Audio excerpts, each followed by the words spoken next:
Mr. Speaker, last February, the Prime Minister said that the Globe and Mail story was false. But now we've seen a development in this corruption scandal around the Prime Minister. He's now trying to intimidate the Leader of the Opposition with a threat of legal action. After having hidden the truth from Canadians for months, maybe now we'll finally find out what the truth is in front of the courts. The Prime Minister will have to present his evidence and testify. He won't be able to hide anymore. As he prepares for the trial, can the Prime Minister assure us that he made sure all of the documents related to this corruption scandal were preserved? The Honourable Government House Leader. Mr. Speaker,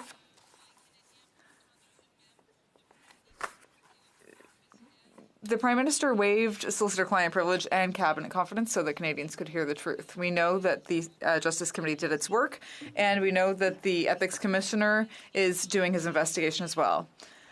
But another thing, Mr. Speaker, we know that the Conservatives continue to mix things up and to mislead people deliberately.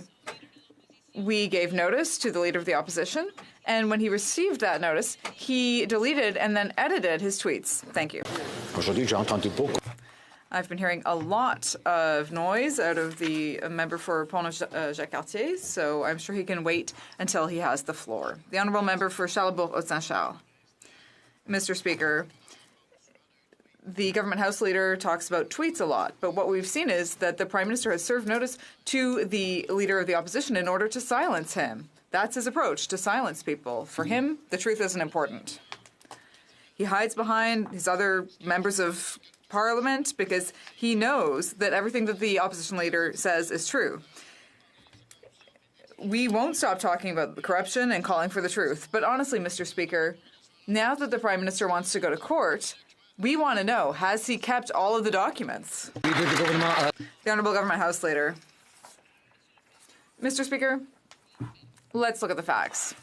On March 31st, the same day when the opposition leader received the letter, he deleted and then edited one of his defamatory tweets.